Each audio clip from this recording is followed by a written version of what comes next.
Coming to you from New Orleans, PCA 2025, and that coverage is brought to you by our friends at Drew Estate.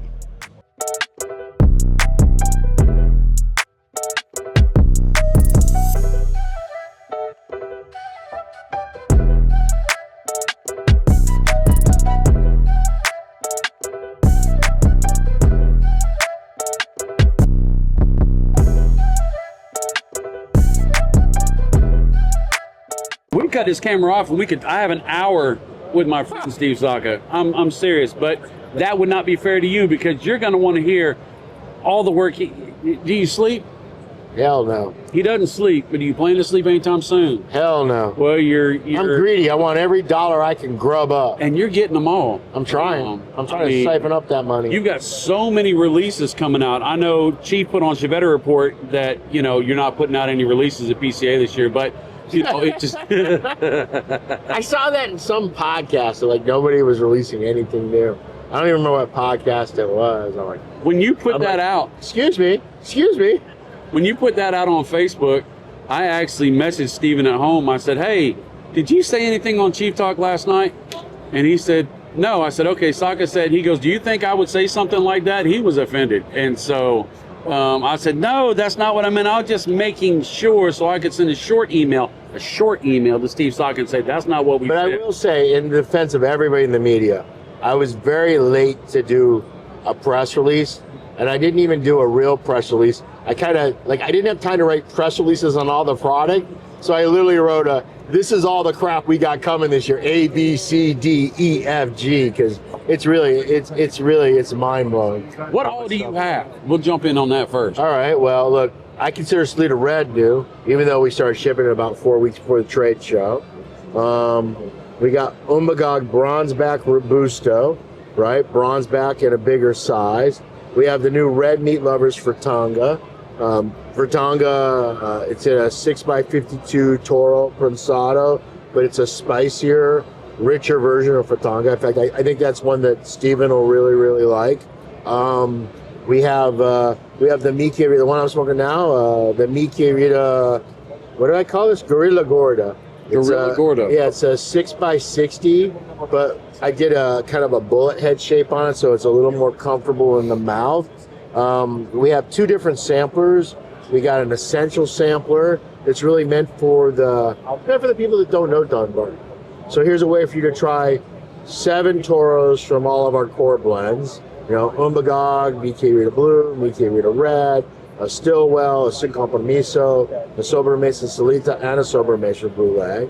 But then in addition to that, we then have the deep cut sampler. The deep cut sampler, I think, is like the biggest sampler anyone's ever made. The thing with samplers is, when most companies make samplers, they fill it with cigars that they're having a hard time selling, or they have too much of, and they normally do it at a discount price to try to move that stuff, or they try to put stuff in there to try to entice consumers to buy it. Our deep cut sampler literally has my 11 favorite cigars that we make in the company. And people always ask, what's your favorite cigar, right? Look, not any one is, but I do have my favorite. So it's got a Bronzeback in it. It's got and that's last year's Bronzeback, not the New Year's Bronzeback. It's got a Papa Saka. It's got a Tricky Traca 648. It's got a Red Meat Lovers Fritanga, which is new because it's my favorite Red Meat Lovers.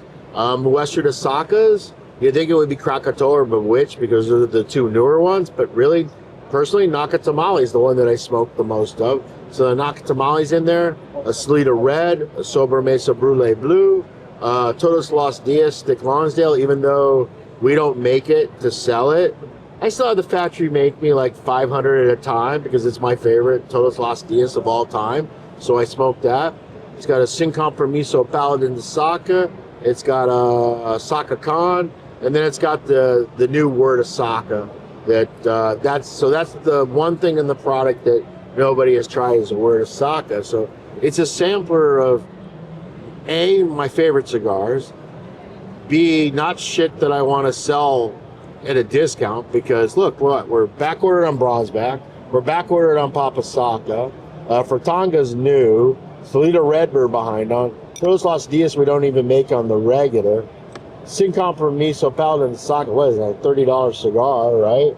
And then Word of Saka. So it's a sampler that's genuinely, these are my favorite cigars. That's what's in the box. And I'm charging full boat for it. Just take the MSRP of all the cigars that are in the box, add it together, that's the price of the sampler. I'm not trying to encourage people to, I'm not giving you a deal here. I'm charging you full nut. That's an opportunity for an experience so they can figure out whether they want to buy a box on. Right. Well, I think in a lot of cases, I just think, look, you love all your children, but you have children you like better, right? How many children you have? Two. I know Steven. Who's the other? My daughter, Caitlin. Right. My Grace. Now, I know you can't say it out loud, but you do like one of them better than the other, right? You can't say it out loud.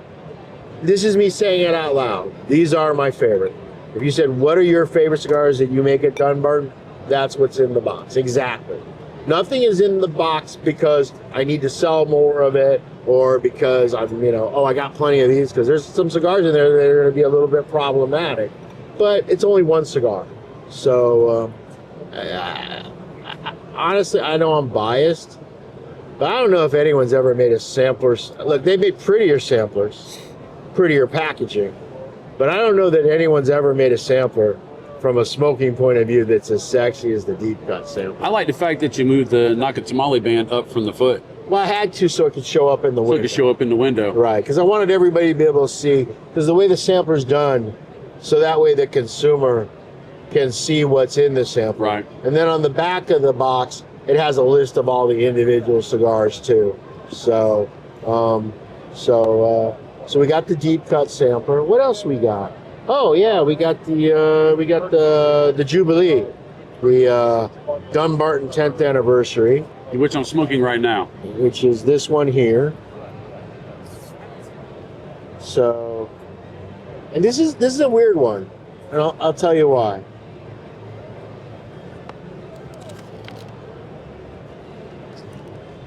The natural inclination when you make an anniversary cigar is to take something that's like one of your most popular or most craved or sought after. So like me, that would be probably a Mi Querida Papa Saka, right? But I wanted, when we started the company with Sobremesa, so when I started Dunbarton 10 years ago, everybody assumed I was going to make another, like a Liga Privada. That was what everybody thought I would do. And what I did is, no, I made Sobremesa. Sobremesa is a medium plus kind of cigar. It's kind of nuanced. It's a very intricate blend. It's a very refined smoking experience. And that really caught a lot of people off guard. Probably hurt our sales, to be honest with you. Really? Yeah, long in the initial beginning, right? Because everybody just wanted me to make another that. Look, I did eventually with the Mi Queridas and the Tricky Chacas and the Blacks. I mean, I got there. But that's not what I did as our first cigar. So when I decided I was going to make the 10th anniversary, I wanted to do the same thing. I wanted to make something that was unexpected. Something, so the Jubilee is made out of 6 tobaccos that I have never used ever before in any cigar. With the exception of the wrapper, I used the Ecuador Sumatran in the Fiddlehead release that we just dropped.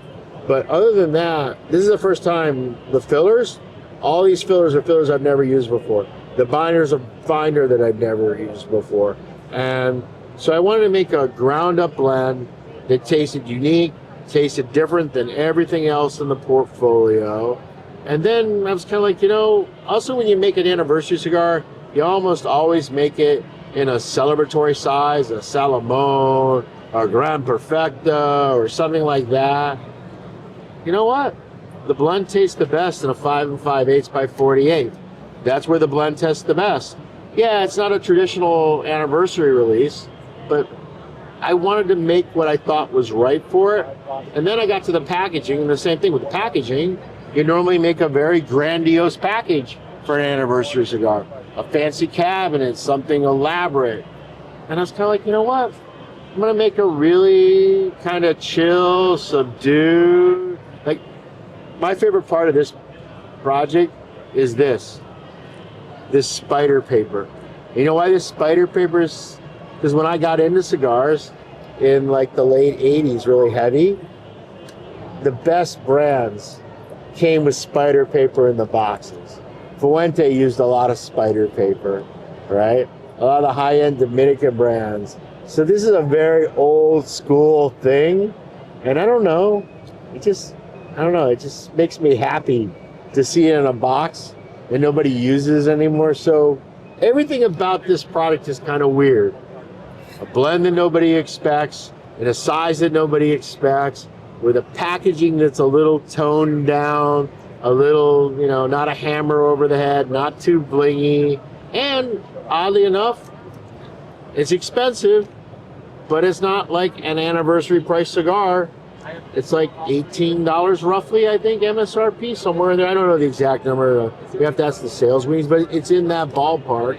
You know what I mean? And so I really went in left field, but I think it's a very good reflection of the 10-year journey we've been on. I'm super happy with it, and I think I hope people like it as much as I like it. I really do. I mean, but we'll see what happens. Well, I'm smoking it, and the woodiness of it. Yeah, that has kind of a sweet, woody finish on it. Absolutely. And it has this kind of like toffee kind of characteristic in the flavor, and I get a little bit of a like a sweet graham cracker sensation from it. Yeah, it's a medium plus blend. That's kind of where I'd stack it. You know? Look, for the guys that want to get their nicotine on mainline, the Word of Saka and the deep cut's amazing. The Fratanga, super, really punchy cigar. They're gonna really like the Fratanga.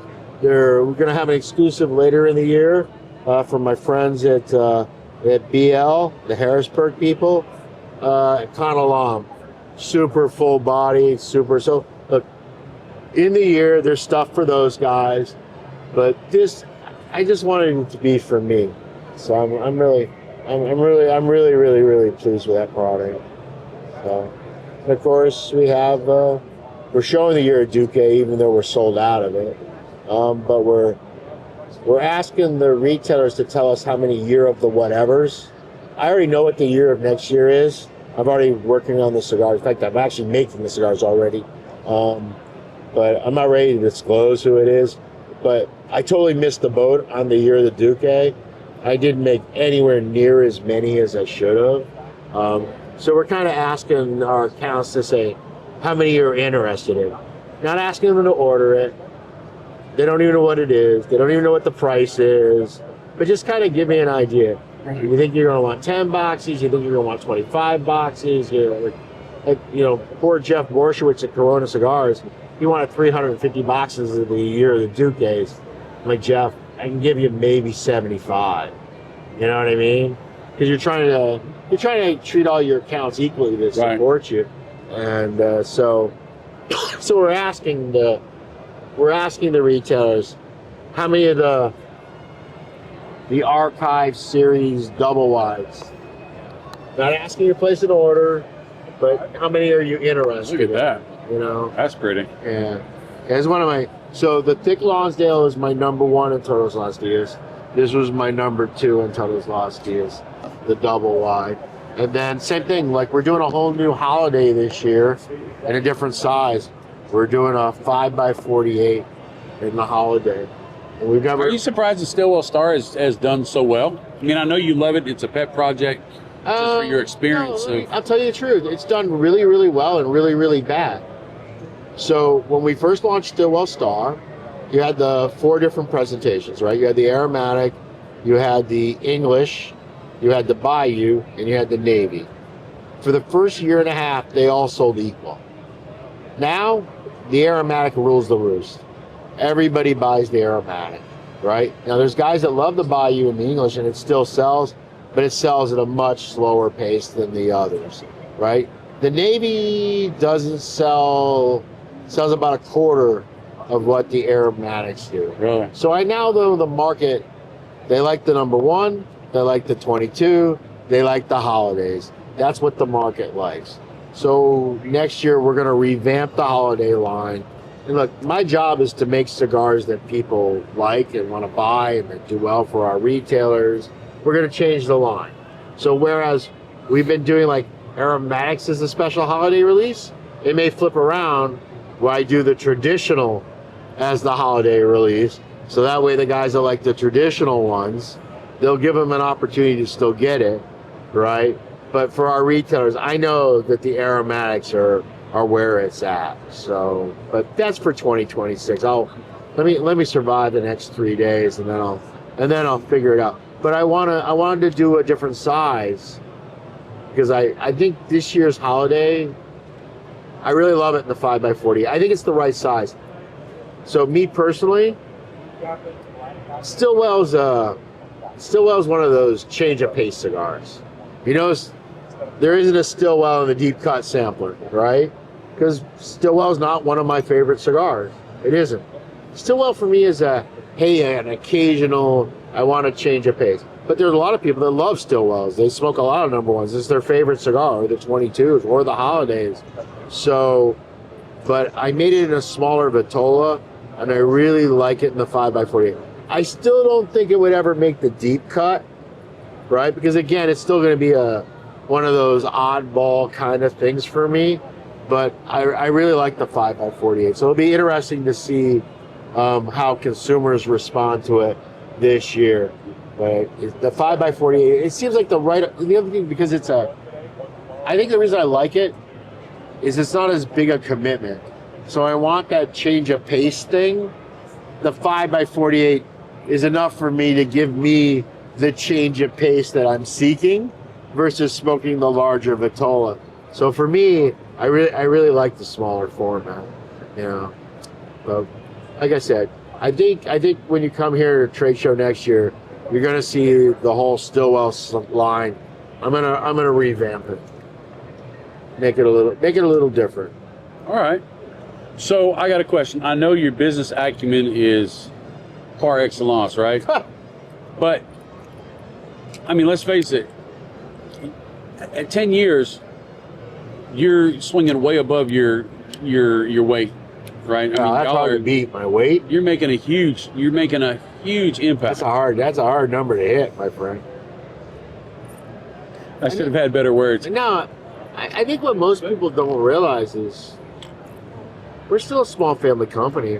We're actually not in that many stores. We're only in like about 450 stores in the United States. I mean, that's hard to believe. Well, part of it's because of how we do business. And look, retailers like to have hand jobs. They like for you to come into their store and beg you to carry their cigars, carry your cigars. What's the pitch? My cigars are amazing and they sell really well.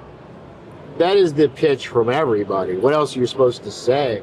So really, we don't solicit any stores. The only way any store ends up becoming a Dunbarton customer is because they express an interest to bring Dunbarton cigars in. I mean, the only like quasi-active solicitation we do is here at the trade show. We have a booth, but they either walk in the booth or they don't walk in the booth, right? It's not like we have, big-titted girls out in the front. Come on in, get a free hat, get a T-shirt, get a this, get a that. I mean, so... yeah, we've always been a quality over quantity kind of company. Look, you notice, I mean, I don't think our cigars are overpriced, but they certainly aren't what I would consider inexpensive, right? Our retailers, we're at the trade show. We don't do discounts at the trade show. I mean, come on. I mean, that's like status quo. You gotta do a discount. We don't do it. We don't do terms with our customers. Just like you're a consumer, you go into a retail store, can you imagine, I want a box of Papa Sakas, but I'll pay you in 30 days. What retailer does that for you? We don't do it with our retailers either. So we have a very small portfolio of retailers compared to a lot of other companies. So, just as we're more focused on quality over quantity in cigars, we're kind of the same way with our retail accounts. And we even, there's a lot of great retailers that don't stock our product that I wish they did, but I gotta let them make the decision in their heads that there's demand for it. I have customers that want it. This makes sense to my shop. Because when you go to try to sell somebody and you're just basically cold calling and say, please take my cigar, sir, they're like, well, what are you gonna give me? And I'm not gonna give you shit. And I know that. So, you know, we kind of have to wait. But what it does is it means that the people that do stock our brands, they're a little cut above. And I'm not saying they're big. I'm just saying they're paying a little more attention to what's going on in the marketplace. Even if they're small, they're curating their humidor a little better than some of the other people. And that's kind of been the way we've always approached business for us. So it's a much different kind of approach than a lot of companies. And honestly, it served us well. You know, it really has.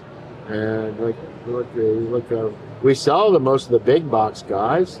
You know, you can buy it online, but we don't do any like programming with them. That's a fancy word for some sort of discounting promo package. You plan out your sales with your big customers a year in advance. That's called programming. We do none of it. Like, we don't do any bulk bundle sales. Like, you see all these samplers at like all these like big places. You get these samplers at really good prices. Because that's a big part of our business, cigar business, is selling bulk in things that they can break out and sell for less money. We don't do any of that at all. So all the sales that we get from our big box customers, they're just the organic, natural sales. And like, you go to these big guys and they don't feature us on the top of their website. They don't put us in their email specials. Very rarely will you see Dunbarton mentioned in an email special, because we're not giving them that extra margin, that incentive to do that. And I'm okay with it. I'm okay with them. Because my attitude is, I just want to sell what we can sell that's reasonable and that's profitable. It's the same thing, like, look, it's 10th anniversary cigar, right? I could have made that cigar cost $25 retail, and you know what? We would have sold just as many boxes as that cigar being $18. I know I would have. But the reality is, the way we do all of our pricing is the same. It's a 40% gross margin. Cigars cost what they cost, because we charge 40% more than what the landed cost is. A Paladin de Saka, that's a $29 cigar, it's the same 40%. All the pricing on everything, no matter what the brand is exactly the same. It's not that, oh, I think I could sell so many more of these, so the price on this is gonna be this. And I think I wanna sell way more of these, so I'm gonna make the price, you know, it's not the way we do the pricing. So all of our children, they have to go out and eat and kill on their own. They have to earn their way. They have to live up. Look, this is what it costs. It's a fair number. Okay, it's a high number, but it's a high number because it's a high quality cigar. But they sink or swim on their own. And if they don't do well at the price they are, then I say I'm not making it anymore, because it doesn't make sense to make it. If consumers don't want it at this price, that's a perfectly reasonable thing. We all make that judgment about everything. But for me to try to discount it and make it cheaper and make it this to sell more of it, no, I just say, hey, just like I'm saying, Bayou number 32s in Stillwell don't sell particularly well.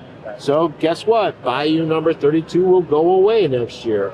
English number 27 is going to go away next year. Mi Querida, we had Gordita, we have Pequeño. Pequeño is absolutely one of my favorite Mi Queridas. But the 4x44 did not sell as well as the 4x48. Retailers are only going to stock one small size. So therefore, one of these two has to win. Guess what, Gordita? Gordita, you stay. Pequeño goes away. Now, maybe next year, maybe 4 years from now, I'll bring Pequeño back in an archive release like double wide. So the customers that really like it, they can then buy Pequeño and get it. But everything has to go out and do what it does on its own accord. And the reason why I do that too is, every company I've ever worked for in the past, and I've been doing this for 30 plus years, you'd always sell a lot of X but you wish you sold more on Y because you made so much more profit on Y than you make on X. So then you tell all your sales weenies, go out there and sell Y. You spend all your marketing dollars to sell Y. You do all your events centered on Y. In the end, if customers like X more than Y, they buy X. So this way, I actually don't care. If Umbagog becomes our #1 selling brand, I make the same gross margin on Umbagog as I make on the $29 Sin Compromiso Paladins. Now, look, I'd love to sell more Paladin de Sakas, but I can't force people to buy Paladin de Sakas. So we just treat everything across the board. They all have the same level playing field. Equal opportunity. Go out there, fight. See how it goes. It does what it does. And because in the end, there's things that I think are like glorious. Look, Bayou number 32 in Stillwell is my favorite Stillwell. Really? Yeah, not even close. Bayou 32 is the one that I find it's, because to me it smokes the most like a vapor pipe blend. It has that kind of like lemony, mild, zesty start to it, like a vapor blend does in a pipe. And then the Perique starts to kick in, and so it starts off kind of mild, but when the Perique starts to kick in, it starts to get that kind of figgy, stone fruity thing going on. It becomes much fuller bodied. It's like probably in the Stillwell line, I think it's the one that's the closest representation to what it tastes like if you were to smoke that type of tobacco in a pipe. For me, it's by far the best. It is by far the worst selling, not even close. So Really? even though it's my favorite, consumers, it isn't their favorite. So guess what? It's my responsibility not to make Bayou number 32s. That's my responsibility. Now maybe somewhere down the road, because I love it, I say, hey, you know what? Let's make some Bayou number 32s. Let's make it in a little bit different size. Let's give those 4 other people in the country that think Bayou 32 is the best, let's give them the opportunity to buy it. But yeah, I mean, in the end, this stuff has to go out and it has to fight for itself.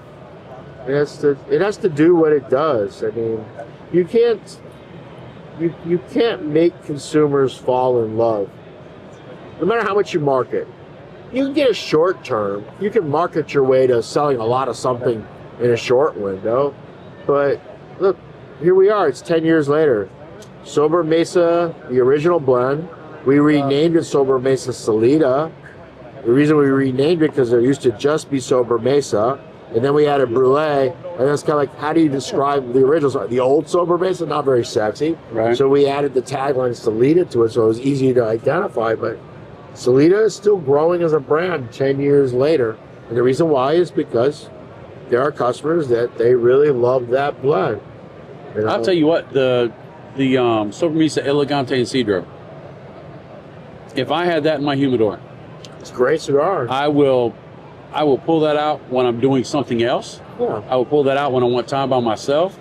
That is the blend that I just go to all the time. Steve has at least 50 other cigars he'd rather smoke than a Sober Mesa Elegante and Cedros. But I could smoke it all And day. you know what? There's nothing wrong with it. Now the Sin Compromiso, I would grab that when I really want to pay attention, when I want to dial in.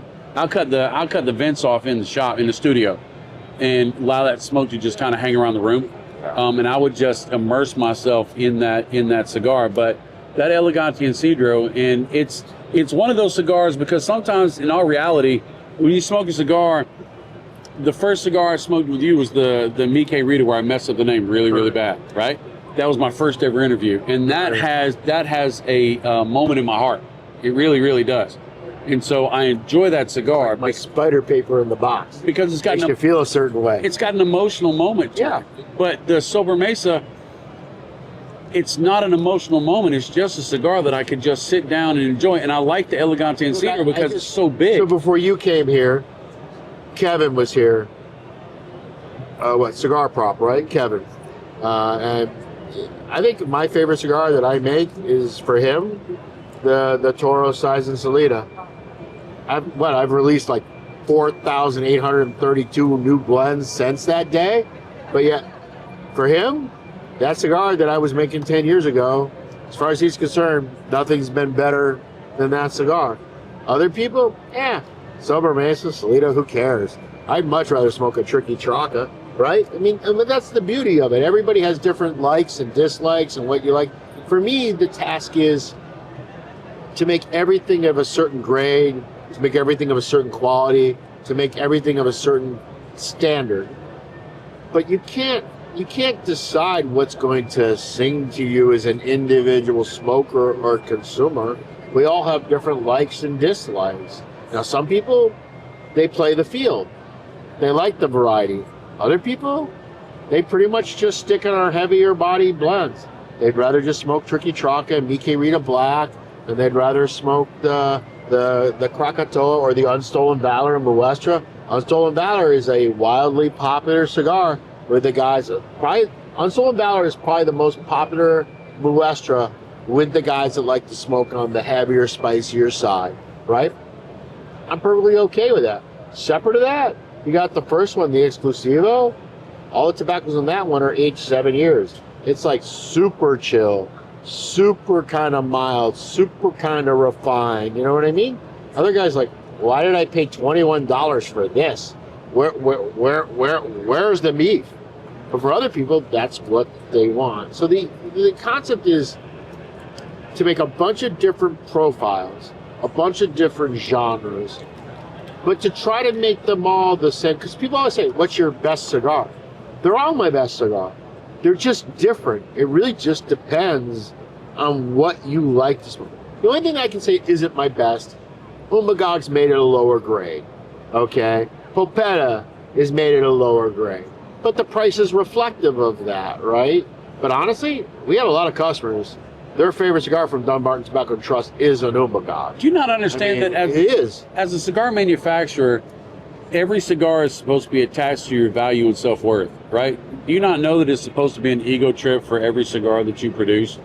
If you go to all these other booths, there are so many manufacturers that will say, you know, I'm great because I make this great cigar. And you don't have that mentality. You're like, look, if the cigar is not great... I do. I'm totally arrogant. I think every cigar we make is great. But I just know it isn't great for everybody. You're not supposed to know that. It's their fault because they don't enjoy your cigar. No, that's ridiculous. It's rampant. Yeah, no, come on. Look, we all have things. Dude, I know I've said this to you before. I don't understand oysters.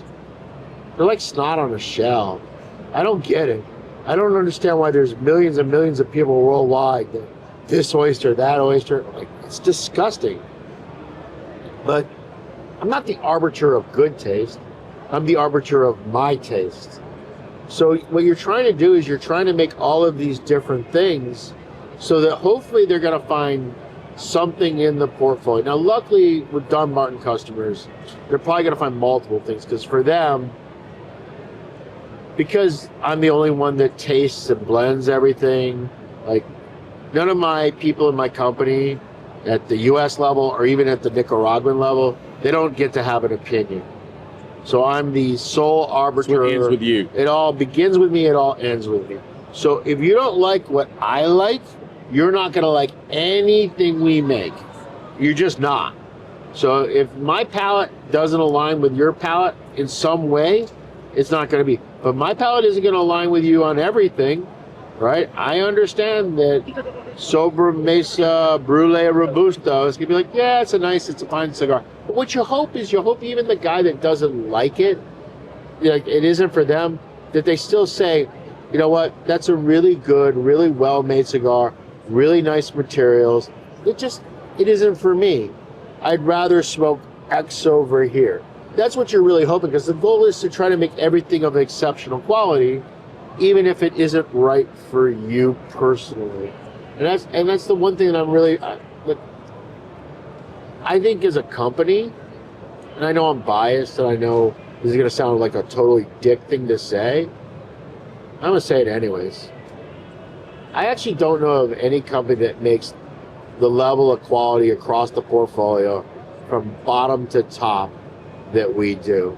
I think really, honestly, if you really stop and just sit back and you look at everything we make, there are no dogs anywhere. There is nothing that you're like, oh my God, I cannot believe this is in a box. I can't, you know what I mean? Now, I'm not saying you're gonna love it. I'm not gonna say it's right for you. I'm not saying it's good, it's not a good purchase for you, because in the end, I don't like oysters. I don't get it. I don't understand why people are eating oysters. but I think as a general reflection, the quality, the consistency, the materials, the attention to detail, I really believe that we're unparalleled. The Saka tag. And I know that's very arrogant to say that out loud, but I think it's a true statement.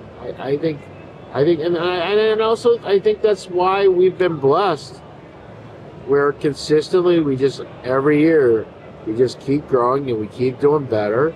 And I think it's also one of the reasons why we have so many loyal patrons that really love the brand. I mean, we have a lot of people that buy a lot of our cigars on blind faith. I've never ever smoked whatever, a Salida Red. I have no idea what Salida Red's going to be, but I'm willing to take a chance and order a whole box on it. And they're ordering that whole box blindly, right? And they're ordering it. So, like, I put a lot of effort that I don't want to disappoint them. I can't promise them that they're going to love the blend, but I can promise them that it's going to be unique. I can promise them that it's going to be different enough that they don't feel like I just took the same thing and made it a little bigger, a little smaller, put a different color band in it. I try to promise them that I'm going to pay as much attention to the manufacturing and the consistency and the quality of the materials. And as a result, we have an incredibly loyal fan base that are willing to take their hard-earned dollars. And let's not kid ourselves. I don't care what you do in life. Everybody works hard for their money in some way. That they're willing to, like, you know what? I'm willing to gamble. I'm willing to, whatever stupid price he's charging, you know, I'm willing to take a $140 risk on the hope that it works for me. And look at that doesn't go over my head. I know how unusual that is to get that kind of blind faith from your consumer, that they're willing to do that. It's not lost on me. It's very humbling, but that also means that I have a very big obligation to not disappoint them. Can't promise them they're going to love it, but I can promise them that it was a genuinely good faith, honest effort to give them something that's unique, different, and very, very good. That I take it very, very, very seriously. I talk to a lot of new smokers, and when I talk about Dunbarton Tobacco and Trust, Sin Compromiso is one of the ones, if they start talking about a celebratory cigar and this and that, I say, go ahead and get you a Sin Compromiso. But here's the thing. One of the differences in your company compared to other companies is that you blend to the Vitola. Yeah. I said, if you get different sizes of that Sin Compromiso, different sizes of other cigars, you're going to find one that's got a little bit more of this. It's not like I take 20% of this. Well, now it's a larger cigar. Yeah, I don't just scale the blend up. Right, and it makes a difference. Look, we're talking the difference between a 52 and a 54 ring gauge. Yes. But if you I'm not reinventing the wheel to go from 52 to 54. Number 5 into but an if you're smoking a Sin Compromiso Intrepido, it's a much different experience than smoking a Sin Compromiso number 7. It's a different cigar. It really, honestly is. It's there. It's the Sin Compromiso genre, but it's a different experience. So in your business acumen that I was talking about earlier, I've noticed that most people put out samplers before Christmas. Sorry. We're doing a video. You're on. Say hi to the peoples. Hello, how are you from the Bahamas? How you doing, man? Hey, buddy. Good to see you. All right. But most samplers come out right at Christmas. Right. And you're putting yours out in April. I put them out in August. So these don't drop till August? Yeah, the samples will drop in August. Look, I have so much new stuff this year. I'm trying to make it a little less painful for both our retail accounts and also for our consumers. So Slater Red, we do it. Bronzeback Robusto will be roughly May. Red Meat Lovers for Tonga will be roughly June. The Gorilla Gora Mi Querido will be roughly August. The samplers will drop probably like the tail end of August. The Jubilee will probably drop in September. So I'm trying to, I know they all have credit card due dates, right? Right. So I'm trying to make it as easy as I can possibly. So they don't have to choose one or two, they can choose one every month. No, I'm greedy. I want them to buy all this shit.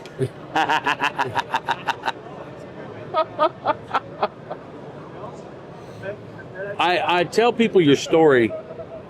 Manufacturers talk to me and they talk about how they expand their media and all this and that. And I said, have you ever heard the Steve Saka story? And I talk about you riding around the Ryder truck, Right. and causing people to get extremely hot things and do all sorts of that stuff. But just that personal commitment, you can mail in your media, and a lot of companies do, where it's just, we're going to pay you to promote our stuff and this and that. But there's few people that take the time to be personally invested. But also, I'm not very good at it, right?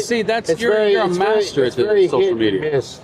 I'm not consistent with it. I'm terrible on Instagram. I don't do any TikTok at all. But like if I'm like doing a really long thing, I'm almost always on the crapper when I'm doing it. Yeah. Now we know. Yeah, I mean, look, Insider information. I mean, I don't know how to hire someone to do it because they're never going to do it the way I do it. You know what I mean? And it's like we're such a small company, and everything is a direct reflection of my personality for both good and bad. And I don't know. And we've had over the years, I've had some people in the company, and even I've hired some people outside to try to do it. And I always just end up dissatisfied with it.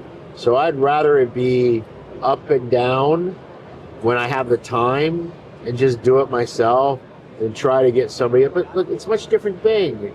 You know, when you're a big company, they got minions upon minions. Their minions have minions. Right? We don't have that. So, I mean, there are so many things that we could be better at than what we are. It's an endless list. And look, social media is one of them. We could be better. But I love when you pull up and you say, Steve Saka here, and you're using your truck. Yeah. I'm busy, I'm doing whatever and this and that. And if I'm at work, I hope my bosses aren't watching, I'll pull off into the bathroom for a couple minutes, put the AirPod in, and sit down and listen to your little short thing. But what I hope though is when people like follow me or they look at my crap, they at least feel like it's like genuine and it's authentic and it's really who we are and who I am. And I mean, look, that's what every big company right now, that is the buzzword, authenticity. Right, that's what they're all striving for.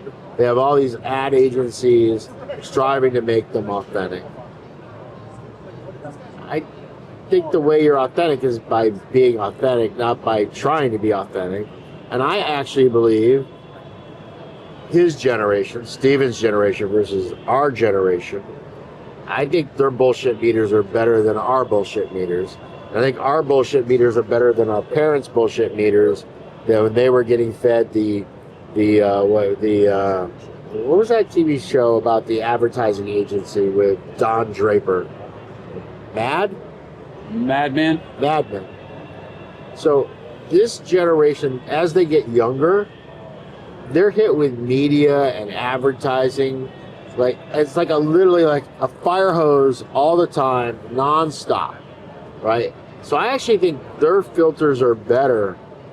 At the younger people's filters are better than the older people's filters. And so what you're trying to do is you're trying to do something that you want to ring true with them. And that's what everybody's trying to get you to do.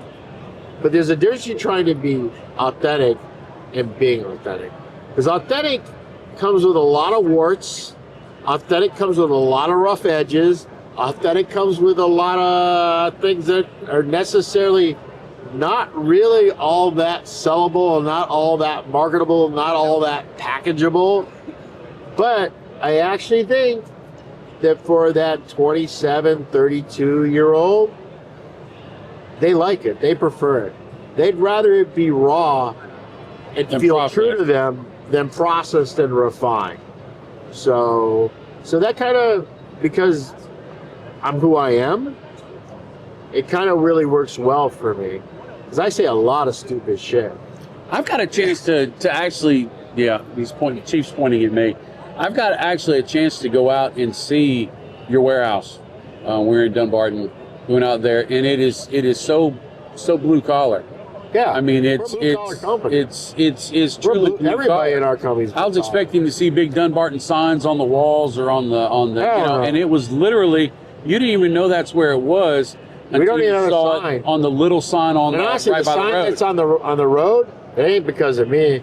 That's because the person that owns the building, he wants to advertise that he has tenants, so he wants the building to look full. Because we like, if you come to our office, our name isn't on the door anywhere. It's not. I didn't know which door it was, to be honest. Yeah. And so I sat down by the sign. I took pictures by the sign. I had the first lady take pictures of me smoking a cigar by the sign.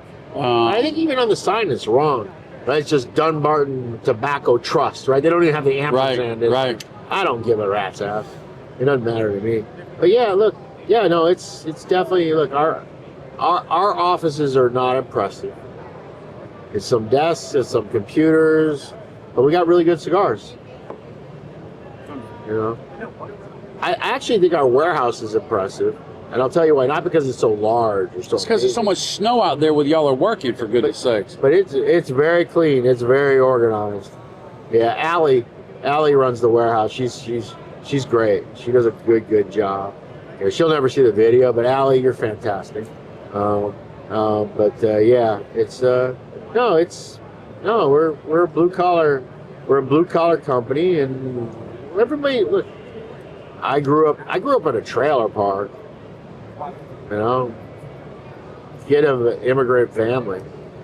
Cindy grew up, her dad was a foundry worker in eastern Pennsylvania. She grew up super blue collar, you know. You got Dave from Rhode Island, you got Yvonne. We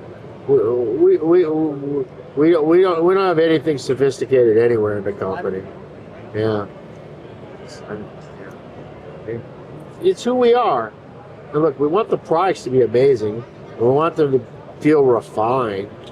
But the reality is, we are who we are. I always, it's like when I do events. So like 20 years ago, I always was very self-conscious about it. Look, we're in an industry where there's a lot of very suave people. Very refined, very polished, very well dressed, very well spoken. And I used to always feel very awkward because, you know, I'm just kind of this schlubby, redneck kind of dude. But I've learned now that I'm much older, I just learned to just be who I am, you know. But reality, personality-wise, I'm much closer to Umagog than I am Sin Compromiso. I mean, you know, so, but I just kind of look, I am who I am for good and bad. For some people, it's bad. For other people, they identify with it. I can't control how other people are going to perceive me, and I'm not going to change the way I am. I'm going to just be who I am, and hopefully we get enough business that I keep getting to feed my fat ass, you know. We're going to close on that. This is the first time you haven't talked about anything inappropriate. I'm amazed. Usually your little shorts that Chief puts out just hit thousands of subscriptions and views. So you need me to say something? You don't need. I don't need. The problem is that stuff just comes out. It's hard to like do it on the spot. I mean, yeah. The big-titted women at the front of the booth. Yeah, that was actually good. Oh, good. I get a little credit for that. Even though I think a few of the ladies in the booth might be offended by that. I'll tell you a true story. So we were interviewing for a new warehouse person, right? And this guy came in, 21 years old, smart kid, fine. This fucking guy was gorgeous. Like, you know, like there's pretty people, there's attractive people. This was the type of person that, like, when they walk, everybody turns their head. Like, what? Wow, did you see that, right? So all the ladies, because we're in an office that's like, what? There's only two dudes in our office. There's me and Matt in the warehouse, right? So the whole office is all women. And they were like all enamored with this guy, because he was literally, we're like, he should be at a modeling agency, drop dead gorgeous, boom, boom, boom. And they're like, oh, you got to hire him. You got to hire him. You got to hire him. And I'm like, and I said, I don't hire really pretty people. I have this rule. I will not hire the super pretty, because the super pretty have never had a real life experience, because they've all been treated better in life because of how fucking pretty they are, right? They get treated nicer when they order something. They get treated nicer when something's wrong. They get this super uber, super glorious pretty privilege, right, that normal people don't get. You have no idea what a war that caused the office. It's like, wait a minute, are you telling me that none of us are pretty? I'm like, stop. There's pretty, there's attractive, and there's like, oh my God, did you see that? You know what I mean? And I don't need the, oh my God, I see that person, because they've never had a real life experience in any of the interactions they've ever had their whole goddamn lives, right? Because they're just too fucking pretty. So I have rules. I will not hire the super pretty. I will not do it. And I don't care how offended you are by that, Casey, or how offended you are by that, Yvonne, or Amber, or whoever the hell else works for us, but I ain't hiring. I'm not doing it. Because them super pretty, they don't live real life. They live a different, they don't even know they live a different life. They've just always been treated much better by how pretty they are. So I'm going to read between the lines here that if I move to Dunbarton, New Hampshire, You have there's a job. chance I can get a job. You definitely got a job. Yeah, you're fine. Yeah. I got a face for radio.